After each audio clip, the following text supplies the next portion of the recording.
Il existe 5 niveaux de pouvoir. La plupart des hommes ne dépasseront jamais le premier. Ils mourront sans visage, soumis, obéissants, confondant la survie avec la force.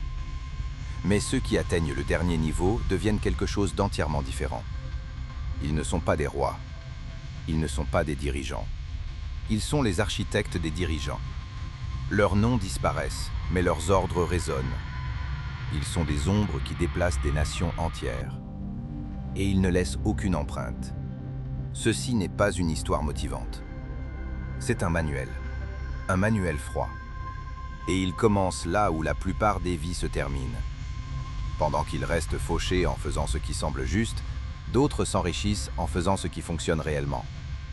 Et si tout ce qu'on vous a appris sur l'argent était conçu pour vous maintenir pauvre? Le système financier ne récompense pas l'effort. Il récompense le contrôle. La plupart des gens sont systématiquement conditionnés à rester fauchés dès l'enfance. On leur apprend à échanger leur temps contre de l'argent, à obéir à des règles invisibles et à croire que la souffrance est noble. Pendant ce temps, d'autres acquièrent silencieusement du pouvoir, des actifs et de l'effet de levier, regardant la masse s'épuiser pour des miettes. La richesse n'est pas distribuée selon le mérite. Elle est extraite par conception. Si vous ne voyez pas le système, vous faites partie du spectacle. On vous fait croire que la propriété est compliquée, réservée aux chanceux, aux doués ou aux bien connectés. On vous dit que le chemin vers la richesse passe par gagner plus, travailler plus longtemps, devenir plus productif. Mais posez-vous une question. Pourquoi les travailleurs les plus acharnés, les immigrés, les ouvriers, les enseignants, les infirmières, ceux qui forment l'ossature même de la société, restent vulnérables à la moindre crise financière? Leur ambition est capturée et redirigée. Leur revenu est taxé, leur temps est consumé. Leur identité est fusionnée avec le travail. Pendant que la classe dirigeante se déplace en silence, prenant des décisions qui changent tout. Niveau 1. L'impuissant. L'homme impuissant ne sait pas qu'il est impuissant. C'est le génie du système. Il croit que ses opinions sont les siennes. Il croit que ses choix comptent. Il pense que les libertés auxquelles il s'accroche lui ont été données par équité. Mais elles ont été accordées par calcul. Parce qu'un homme qui pense être libre se surveillera lui-même. Il vivra dans des chaînes invisibles et défendra les mains qui les ont forgées. Les impuissants vivent de routine et de réaction. Ils répondent, ils consomment, ils obéissent. Mais demandez-leur pourquoi ils se lèvent, pourquoi ils travaillent, pourquoi ils souffrent. Et ils ne peuvent pas répondre sans réciter le script de quelqu'un d'autre. Parce que je dois, parce que c'est la vie. Ce ne sont pas des réponses. Ce sont des chaînes déguisées en sagesse. Regardez-les de près, ils remplissent les villes. Les salles de classe, les églises, les emplois et les stades. Et pourtant, quand vous les examinez vraiment, ils sont interchangeables. Ils sont la masse, le brouillard gris qui donne une couverture à ceux qui sont au-dessus. Principe numéro 1. La plupart des gens sont conditionnés à gagner, pas à posséder. Voici le script caché. Les employés sont félicités pour leur loyauté, mais punis par la stagnation. Se spécialiser vous rend plus facile à remplacer. Le système récompense les heures, mais punit l'échelle. Les pauvres reçoivent des salaires qui expirent chaque mois. Les riches acquièrent des actifs qui se multiplient sans effort. Les pauvres vendent du temps qui est limité. Les riches achètent de l'équité qui est infinie. La plupart des gens ne possèdent ni leur logement, ni leur entreprise, ni leurs idées, ni même leur emploi du temps. Ils travaillent à l'intérieur de machines qu'ils ne contrôlent pas, construisant des empires dont ils n'hériteront jamais. La propriété est la seule forme d'évasion.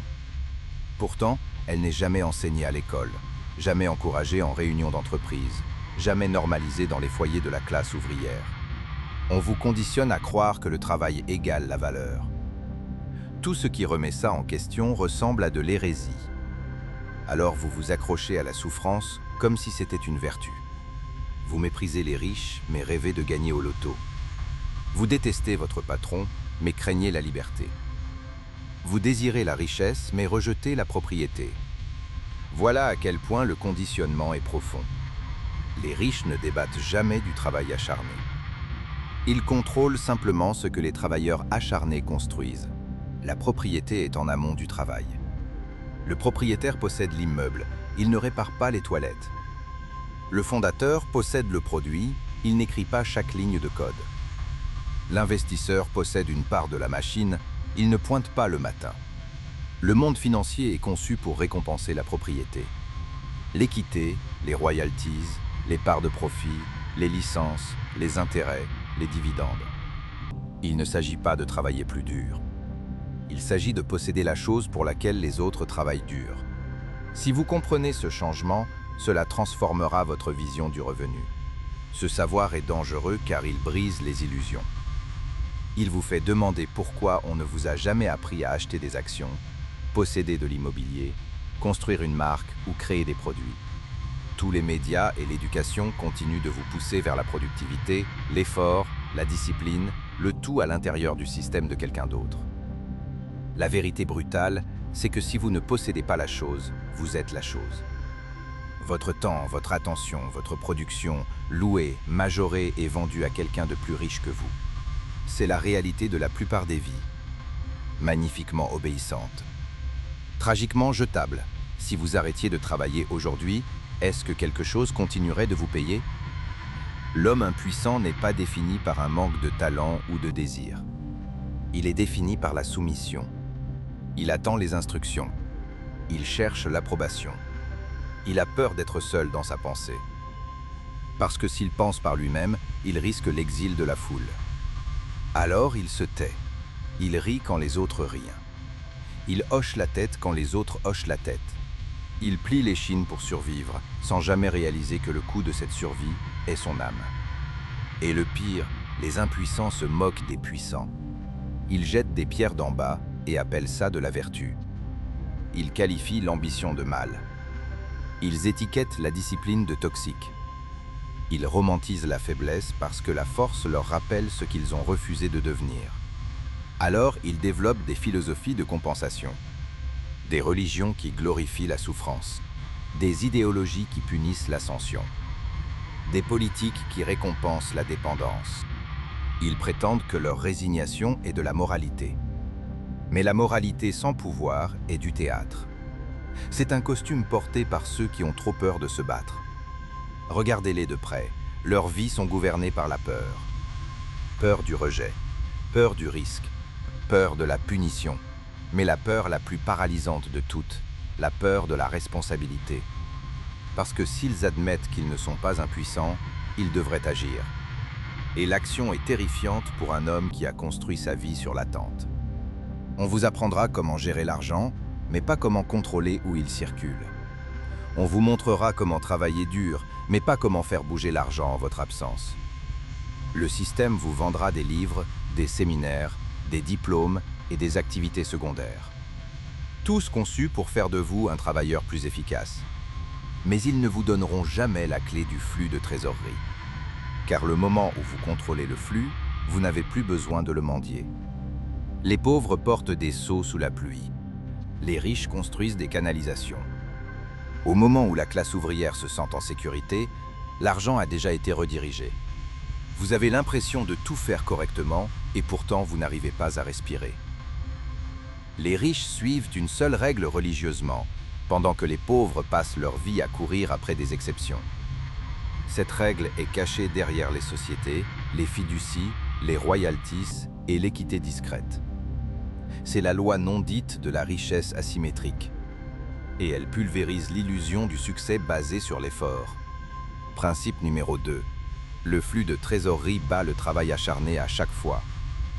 On parle ici de mécanique, pas de paresse. Un mécanicien qui travaille 60 heures par semaine gagne un salaire. Un propriétaire qui possède un immeuble est payé que ce soit mardi ou dimanche. Un influenceur qui enchaîne les partenariats travaille encore pour chaque euro. Mais le propriétaire de la plateforme gagne sur le trafic des autres. Le travail acharné dépend de votre présence, le flux de trésorerie non. Le travail acharné crée l'épuisement, le flux de trésorerie crée la liberté. Le travail acharné gagne la pitié et les applaudissements. Le flux de trésorerie gagne le silence, l'envie et l'évasion. Le système préfère l'effort visible, parce qu'ils vous gardent prévisible et facile à manipuler. Dès que vous achetez du temps avec des actifs, des systèmes et des revenus récurrents, vous sortez du jeu qu'ils ont construit pour vous. Les pauvres sont appâtés dans des pièges d'effort. Les heures supplémentaires, le freelance, les micro-entreprises où leur présence est essentielle. On les félicite pour leur acharnement et on les récompense avec de l'anxiété. Pas d'effet de levier, juste du temps contre de l'argent, jusqu'à ce qu'ils craquent. Pendant ce temps, les riches mettent en place des flux automatisés, du contenu qui se vend sans eux, des investissements qui paient selon un calendrier, des licences qui génèrent des royalties, des systèmes qui extraient pendant qu'ils dorment. Ils ne cherchent pas des pics, ils installent des pompes, et ils les font monter en puissance sans être visibles. C'est pourquoi beaucoup de riches sont inconnus. Le flux de trésorerie ne fait pas de bruit, il circule simplement.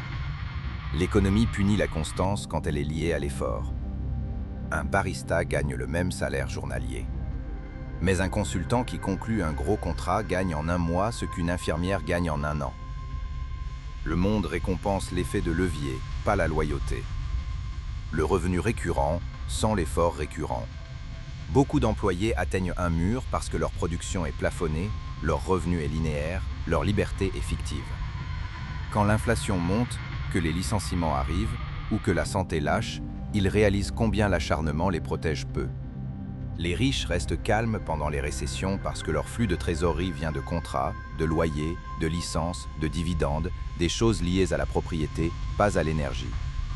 Ils peuvent se permettre d'attendre, de pivoter, de perdre, parce qu'ils ne sont pas le moteur, ils sont l'architecte. Les pauvres paniquent, vendent à perte, acceptent de mauvais emplois, s'endettent.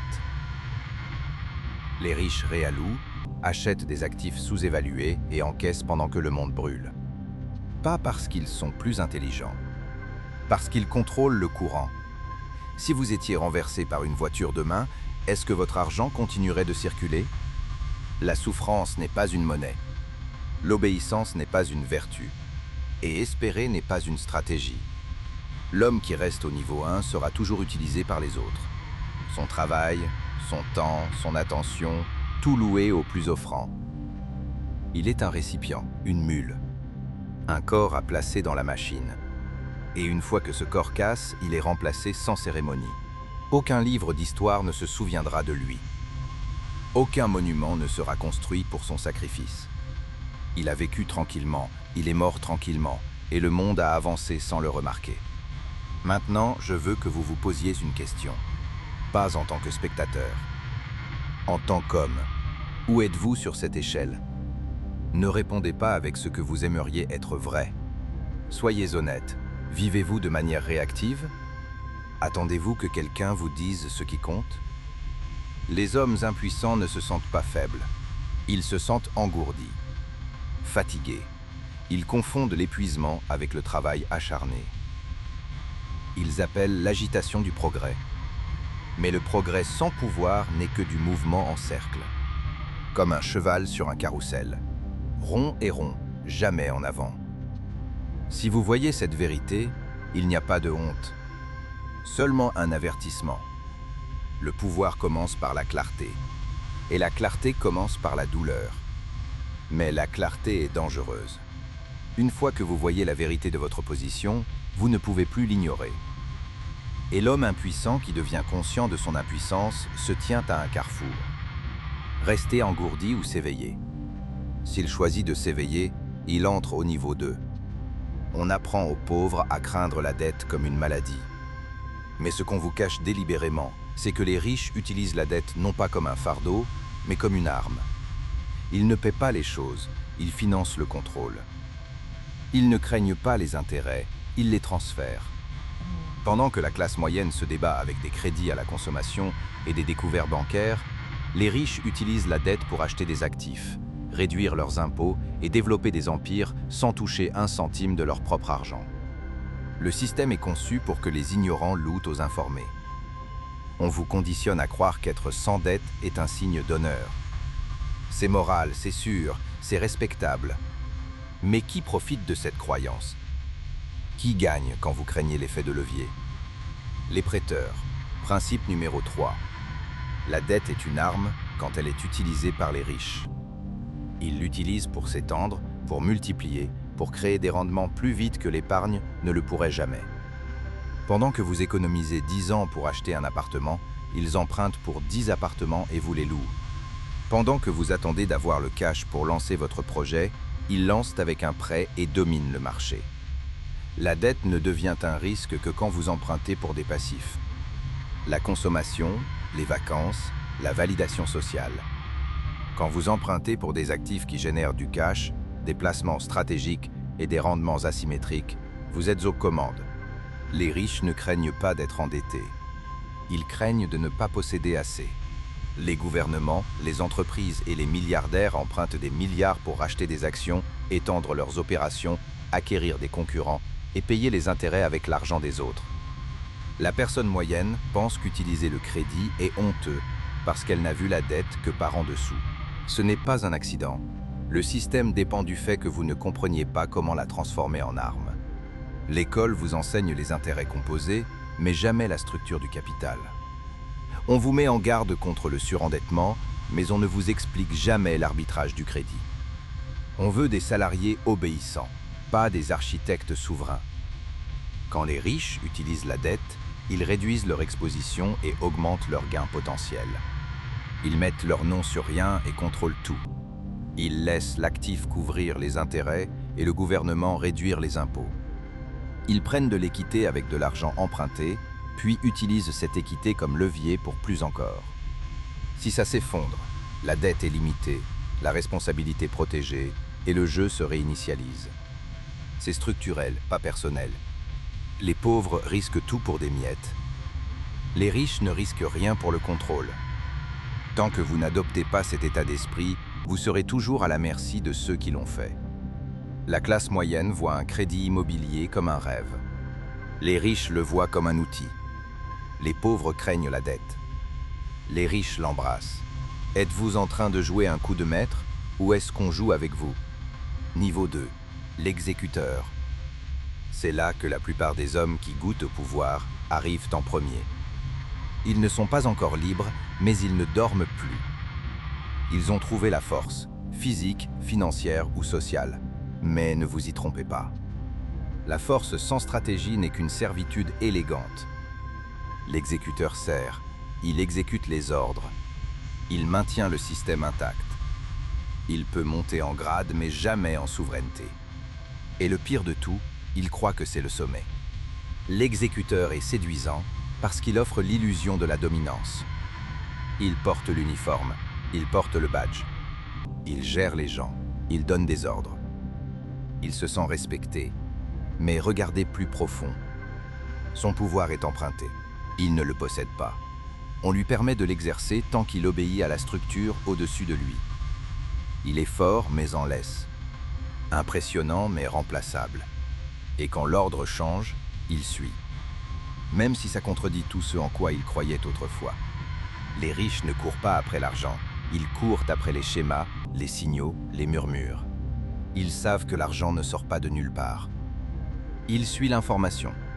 Il circule en réponse au savoir, au changement de perception et à la manipulation du récit. Les pauvres pensent que le jeu est une question de chiffres. Les riches savent que c'est une question de séquence. Celui qui voit le changement en premier profite en premier. Tous les autres réagissent, saignent, se demandent ce qui s'est passé. Les riches n'attendent pas les tendances, ils les créent. Ils déplacent le récit pour que l'argent suive. Principe numéro 4. L'information déplace les marchés avant l'argent. Le système financier tout entier est un théâtre d'asymétrie informationnelle. Les nouvelles sortent après que les positions sont déjà prises. Le sentiment public est façonné après que les initiés ont bougé. Les conseils boursiers sont partagés après que les gros joueurs sont sortis. Ce que le monde appelle de la chance, les riches appellent du timing.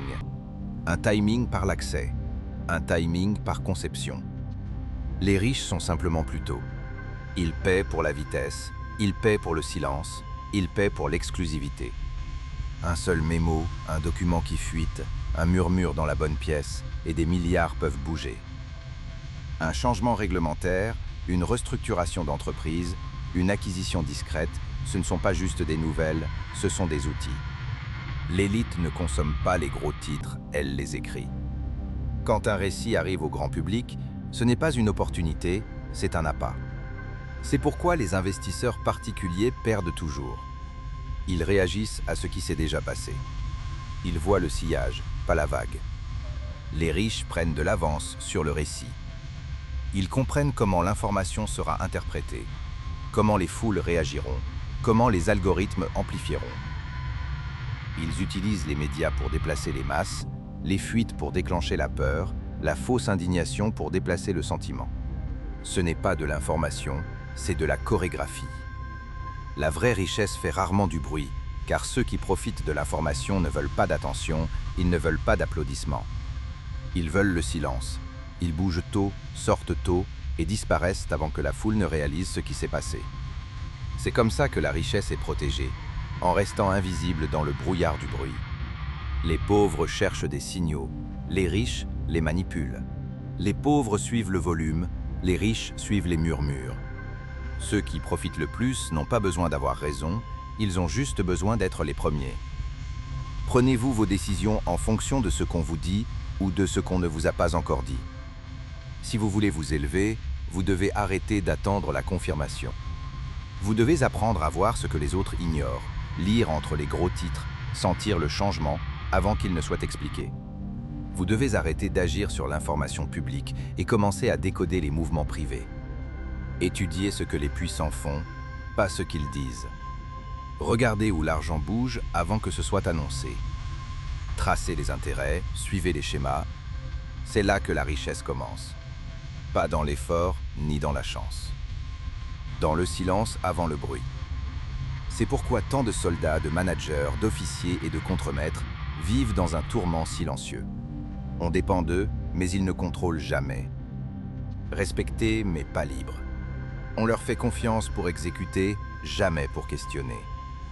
Parce que le moment où ils pensent trop profondément, ils deviennent dangereux. Et pourtant, l'exécuteur est nécessaire. Les systèmes ne peuvent pas fonctionner sans lui. Les pouvoirs supérieurs dépendent de sa loyauté, de sa prévisibilité, de sa volonté de supprimer sa propre ambition pour la promesse de statut. Et il accepte ce marché. En échange de la reconnaissance, il sacrifie l'indépendance. Il obtient la structure, mais perd la vision. Il obtient l'autorité, mais pas la paternité. Vous les voyez dans chaque entreprise.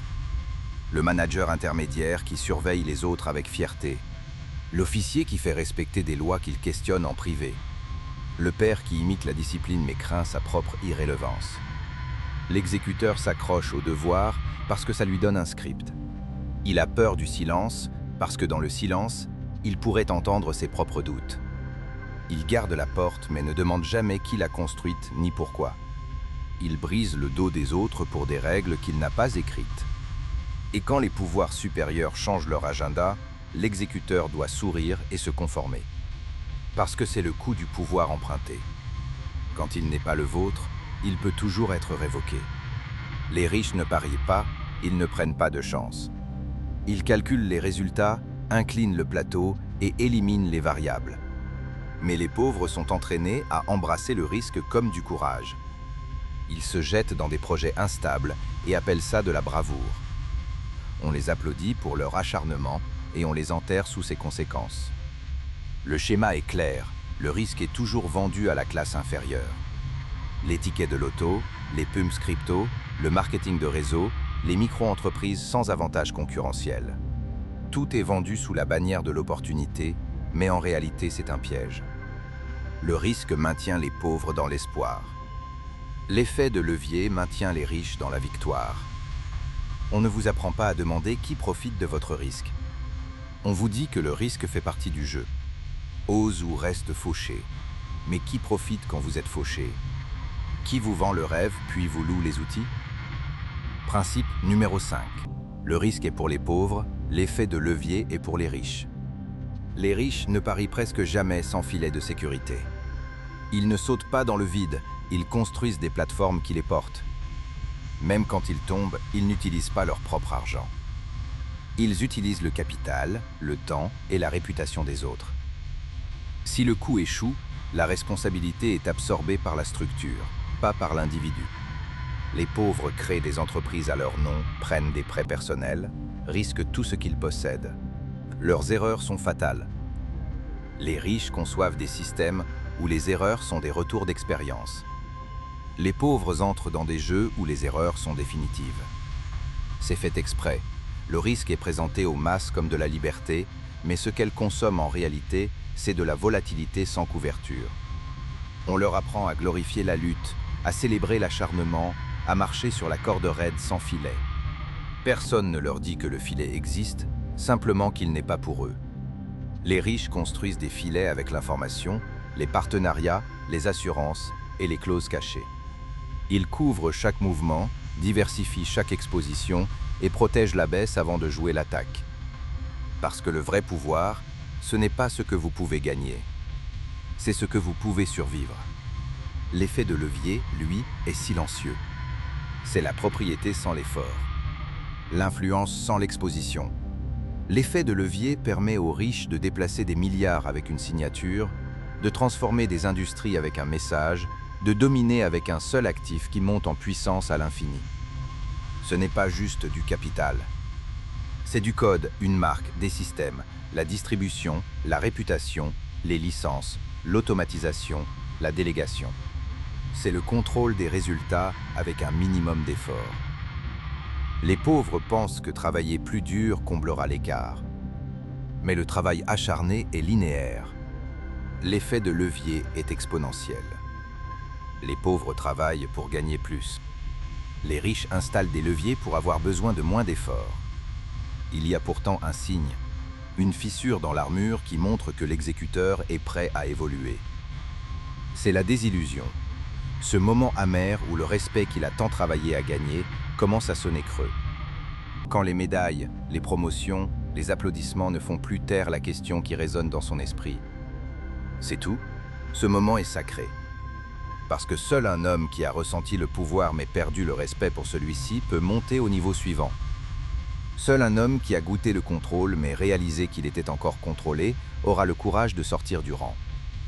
Et sortir du rang, c'est la naissance de la liberté. Mais attention, le chemin vers le haut n'est pas héroïque.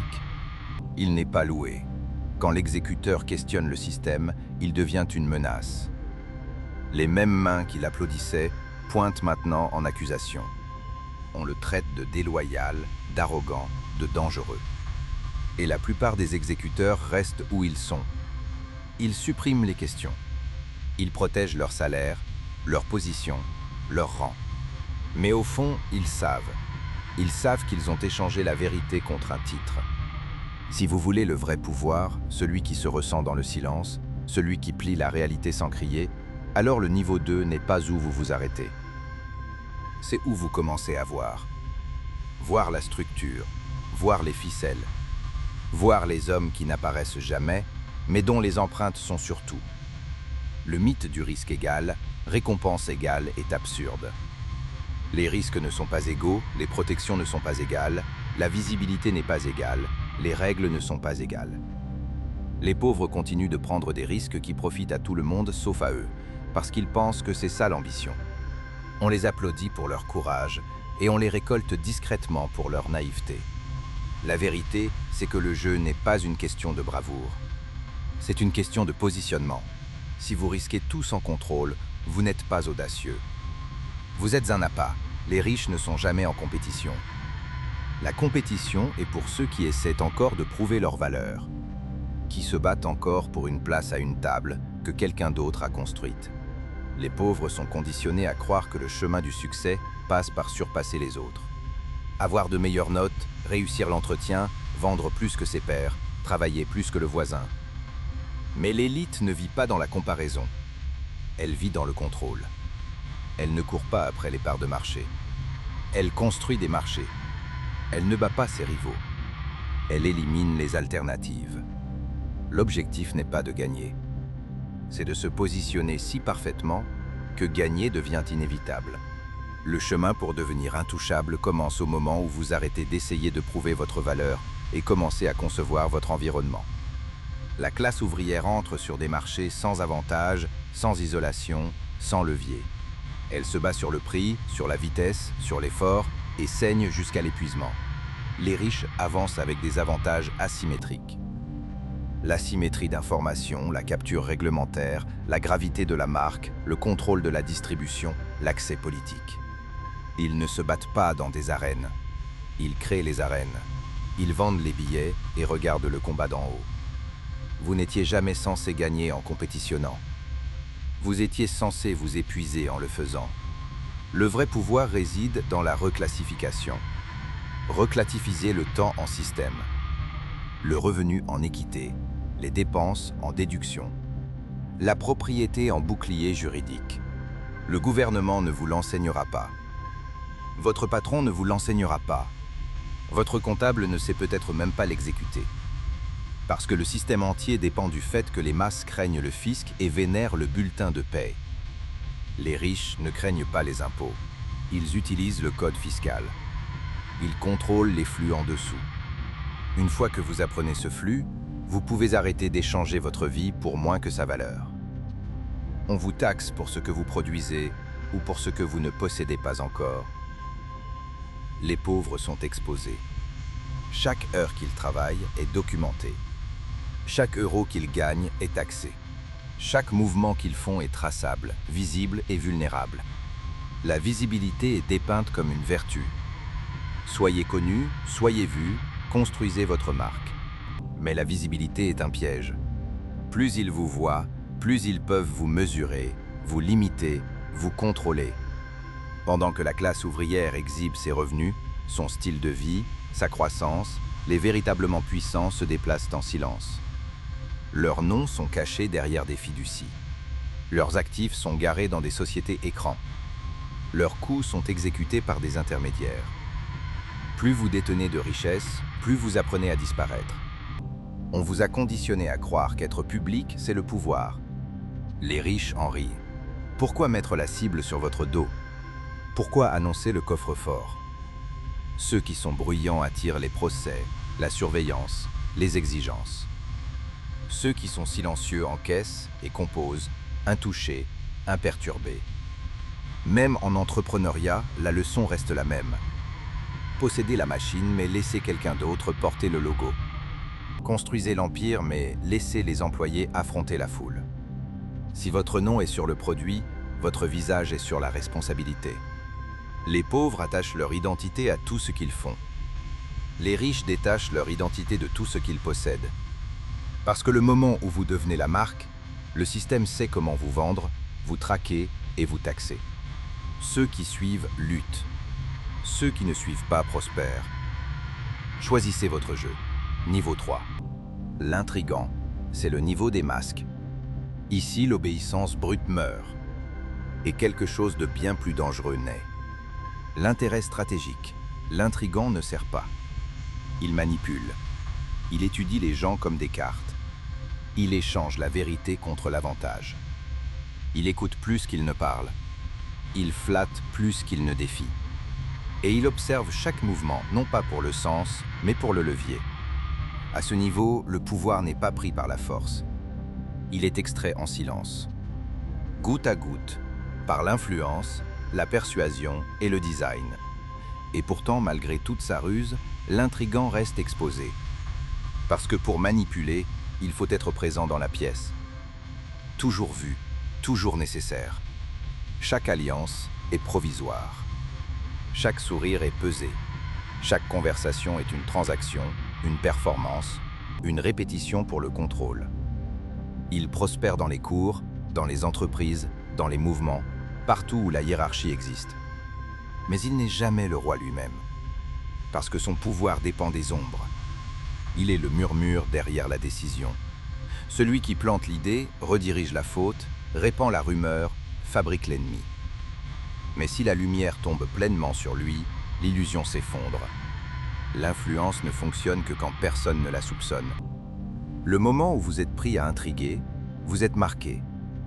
L'intrigant est souvent l'homme le plus intelligent de la pièce. Mais il ne peut jamais arrêter de scanner cette pièce pour les menaces. Il craint l'exposition. Il craint d'être surpassé en ruse. Il ne fait confiance à personne. parce qu'il voit trop clairement comment la confiance est utilisée. Alors il spirale vers l'intérieur. Il collecte les secrets comme une monnaie, les faveurs comme des armes, les relations comme une assurance. Mais à l'intérieur, il pourrit.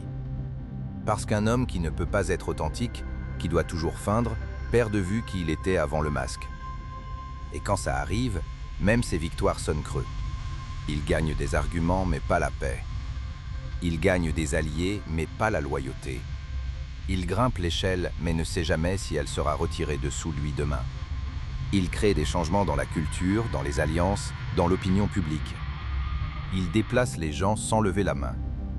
Mais leur tragédie est celle-ci. En gagnant tant d'influence, ils perdent toute sécurité. Leur pouvoir n'existe que dans la tension. Le moment où ils font une pause, ils deviennent dispensables. La plupart des intrigants ne chassent pas vraiment le pouvoir. Ils fuient l'irrélevance. Ils ont goûté la proximité de la grandeur, mais ne peuvent pas supporter le prix de se mettre en pleine lumière. Ils préfèrent être essentiels en secret plutôt que souverains en vérité. Et la plupart des intrigants, malgré toutes leurs ruses, sont encore des lâches. Ils préfèrent manipuler le roi plutôt qu'être le roi. Parce que le roi est visible. Et la visibilité fait de vous une cible. Mais si vous êtes un intrigant, ou si vous sentez l'intrigant monter en vous, il y a encore une porte. Une porte étroite, elle exige un sacrifice. Pas de votre intelligence, pas de votre stratégie, mais de votre addiction à l'invisibilité. Elle exige de sortir du jeu et de se demander « Et si j'arrêtais de façonner la pièce et que je commençais à la posséder? Et si j'arrêtais de conseiller les rois et que j'en devenais un ?» Même si ça signifiait être haï, chassé, exposé. C'est le coût de la transformation. Et seuls ceux qui sont prêts à perdre leur avantage, à risquer d'être vus, blâmés, contestés, percent jamais vers le niveau suivant. Le niveau de l'autorité visible. La couronne, le trône, le rôle que les intrigants craignent parce qu'il ne peut pas se cacher. Mais ceux qui l'endurent commandent plus que des murmures. Ils commandent des mondes. Passer de la manipulation au commandement, c'est entrer dans le feu. L'intrigant se cache derrière l'influence. Le dirigeant se tient seul en pleine vue du monde. Niveau 4, le dirigeant. Plus de masques, plus de murmures. Plus de déni plausible. Le dirigeant doit parler, doit agir, doit rendre des comptes pour chaque conséquence. Son pouvoir n'est plus emprunté, suggéré ou insinué. Il est déclaré. Et cette déclaration le marque pour l'adoration, l'envie et la destruction en même temps. Parce que quand vous portez la couronne, les couteaux ne sont plus cachés. Ils viennent en souriant. Ils viennent en applaudissant. Ils viennent déguisés en amis, en conseillers, en amants. Et ils attendent le moment où vous clignez des yeux. Le dirigeant a ce que l'intrigant craint, la visibilité. Mais il paie avec ce que l'intrigant apprécie. La sécurité. Le pouvoir à ce niveau n'est pas construit sur le levier. Il est construit sur la présence. Le dirigeant est l'État, l'entreprise, le mouvement. Son nom devient loi, son visage devient le symbole. Mais avec cela vient le fardeau. Une seule mauvaise décision, un scintillement de doute, une prédiction ratée et la foule se retourne. Parce que la foule n'aime pas l'homme. Elle aime l'idée de l'homme. Le moment où il déçoit cette idée, il devient un vilain. C'est pourquoi les dirigeants vivent avec une paranoïa constante. Non pas parce qu'ils sont instables, mais parce qu'ils voient ce que les autres refusent d'admettre. La loyauté est temporaire. L'admiration est superficielle. Et les mêmes gens qui vous élèvent applaudiront quand vous tomberez. Et pourtant, le dirigeant doit agir. Il ne peut pas retarder, ne peut pas se cacher, ne peut pas dévier. Chaque action qu'il prend refaçonne l'ordre en dessous de lui. C'est le don de ce niveau, la capacité de construire. Plus d'intrigues dans les ombres. Maintenant, il dessine en plein jour. Un dirigeant avec vision peut donner naissance à une ère. Un dirigeant sans vision peut en détruire une. C'est pourquoi l'histoire se souvient des dirigeants. Pas des conseillers, pas des généraux, pas des exécuteurs. Elle se souvient du nom qui a signé le décret, mené l'armée, prononcé le discours. La couronne vous rend immortel ou infâme. Et la ligne entre les deux est plus fine que la plupart ne peuvent le tolérer. Le dirigeant doit apprendre à sourire pendant qu'on le trahit, à récompenser le silence et punir l'imprévisibilité. Il doit savoir que la gentillesse doit être calculée ou elle sera utilisée contre lui. Et dans ce processus, quelque chose meurt. La partie de lui qui cherchait à être aimée est enterrée. Non par amertume, par nécessité. Parce que le pouvoir, une fois atteint, exige le détachement émotionnel. Le dirigeant doit être juste mais pas naïf. Il doit inspirer mais pas dépendre. Il doit écouter mais ne jamais avoir besoin d'accord. Et s'il échoue à maîtriser ce paradoxe, il devient une marionnette. Mais le fait d'être dirigeant n'est pas le niveau final. C'est toujours un rôle, toujours une position. Et les positions peuvent être prises. Le trône visible n'est pas le vrai siège du pouvoir. C'est le paratonnerre. La plupart des hommes rêvent de diriger mais reculent devant la responsabilité. Ils veulent les bénéfices de la souveraineté sans le fardeau. Et dans ce désir, ils se révèlent inaptes. Mais si vous, oui vous, êtes déjà dans ce feu, si vous savez ce que c'est que de commander et de porter le poids de ces commandements, si vous ressentez la solitude du siège suprême et que vous ne vous êtes pas encore brisé en dessous, alors vous êtes proche. Plus proche que la plupart ne le seront jamais. Le niveau final ne porte pas de couronne. Il ne s'assoit pas sur le trône. Il ne fait pas de discours ni ne promulgue de décret. Il est invisible et il plie le dirigeant, l'intrigant, l'exécuteur, tous depuis derrière le rideau. Ce niveau n'est pas pour ceux qui cherchent les louanges. Il est pour ceux qui cherchent la permanence. L'homme le plus puissant de la pièce n'est jamais dans la pièce. Il n'élève pas la voix, pourtant des hommes tuent en son nom. Il n'apparaît dans aucun portrait, pourtant des régimes entiers se plient à sa faveur. L'homme le plus puissant de la pièce n'est jamais dans la pièce. Il n'élève pas la voix, pourtant des hommes tuent en son nom. Il n'apparaît pas dans les portraits, pourtant des régimes entiers se plient à sa faveur. Voici le niveau 5, le maître marionnettiste. Il n'est pas le roi, il est la raison pour laquelle les rois existent. Son pouvoir n'est pas vu, seulement ressenti. Il persiste dans les décisions que d'autres croient avoir prises librement. Il ondule à travers des lois que d'autres croient avoir écrites. Son génie réside dans la dissociation, dans l'art du contrôle sans propriété, l'autorité sans signature, le règne sans exposition. Il ne commande pas. Il crée des environnements où les gens choisissent ce qu'il a déjà décidé. Pour comprendre ce niveau, il faut abandonner l'ego. Le maître marionnettiste ne se soucie pas des applaudissements.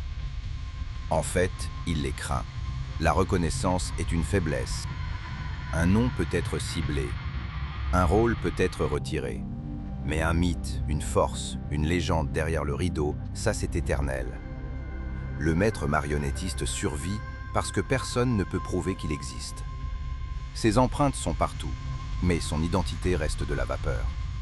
Si vous essayez de l'exposer, on vous traite de paranoïaque.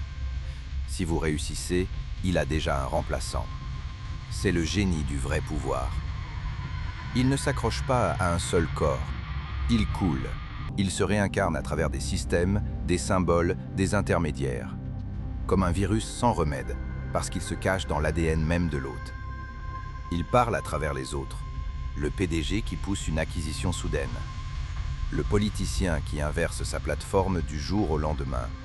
L'icône culturelle qui change la conversation avec un seul tweet. Ce ne sont pas des coïncidences. Ce sont des designs, et la plupart ne le questionneront jamais. Ils débattront des symptômes, ne traceront jamais la source. Parce que la source est trop discrète, trop lisse, trop intégrée. Le maître marionnettiste ne se bat pas pour le pouvoir.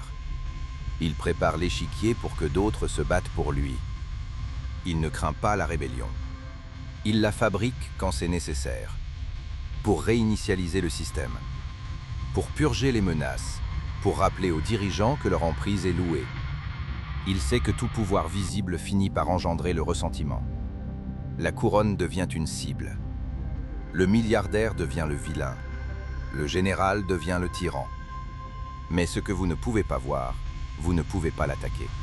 Ce que vous ne nommez pas, vous ne pouvez pas le renverser.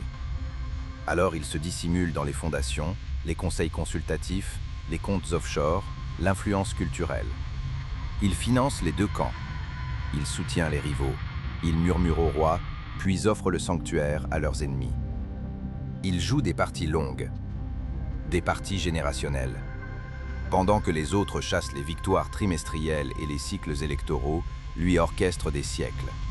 Mais comprenez ceci, pas chaque intrigant ne devient un maître marionnettiste. Pas chaque dirigeant ne peut disparaître. Pour atteindre ce niveau, il faut une dernière mort. La mort de l'identité. Le maître marionnettiste n'a pas de visage. Pas d'allégeance fixe, pas d'idéologie qui le lie. Il est adaptable parce qu'il n'appartient à personne. Il est fait confiance par tous, mais possédé par aucun. C'est pourquoi il endure. Parce que la loyauté à ce niveau est transactionnelle. Les relations sont jetables. Même l'image de soi doit être fluide. Il ne peut pas se permettre la fierté. Seulement les résultats. C'est la forme la plus haute, la plus froide et la plus pure du pouvoir. Influencer sans avoir besoin d'être crédité. Contrôler sans avoir besoin d'être reconnu. Disparaître et toujours dicter le résultat. La plupart des hommes ne peuvent pas imaginer ça. Leur ego a besoin d'être connu. Leur fierté exige la reconnaissance. Ils veulent être remerciés, loués, craints. Et c'est précisément pourquoi ils sont vulnérables. Parce qu'ils laissent des traces. Ils cherchent l'approbation. Ils recherchent le sentiment du pouvoir plus que ses résultats. Mais le maître marionnettiste est différent. Il préférerait perdre le crédit et garder le contrôle. Il préférerait être oublié et toujours craint. Il préférerait régner en silence plutôt que régner dans le bruit. C'est ce qui le rend intouchable. Parce que personne ne pense à combattre ce qu'il ne peut pas voir. Personne ne se rallie contre un murmure. Si vous avez suivi ce chemin depuis les masses sans visage, jusqu'à l'exécuteur loyal, jusqu'au manipulateur rusé, jusqu'au roi isolé, et que vous vous retrouvez maintenant à fixer cet abîme de détachement absolu, posez-vous la question. Êtes-vous prêt à disparaître pour gagner? Êtes-vous prêt à échanger votre nom contre un héritage? Votre visage contre la force? Votre célébrité contre la permanence? La plupart ne le sont pas. La plupart ont besoin d'être vus pour croire qu'ils comptent. Mais ceux qui endurent cette transformation finale deviennent quelque chose d'autre entièrement. Pas des hommes, pas des dirigeants. Des architectes, des fantômes. Des immortels. Ceux qui façonnent la civilisation tout en restant invisibles dans son histoire. Si vous êtes arrivé jusqu'ici, c'est parce que quelque chose en vous sait déjà. Vous n'étiez jamais destiné à rester impuissant. Quelque chose en vous a vu à travers l'illusion et ne veut plus obéir. Vous avez entrevu ce à quoi ressemble le vrai pouvoir. Pas celui qu'on vous vend. Pas le pouvoir performatif et bruyant. Mais celui qui se construit en silence. Celui qui ne demande pas la permission. Et le moment où vous l'avez vu, une partie de vous a commencé à changer. Maintenant, dites-moi, êtes-vous prêt à marcher sur ce chemin? À être craint plutôt que loué? À être incompris plutôt qu'aimé? À disparaître des applaudissements pour enfin gagner dans la réalité? Si ce message a touché quelque chose en vous, si ça vous a mis mal à l'aise, si ça vous a fait voir, alors vous êtes prêt. Pas juste à monter, mais à disparaître du bruit et à monter quand même.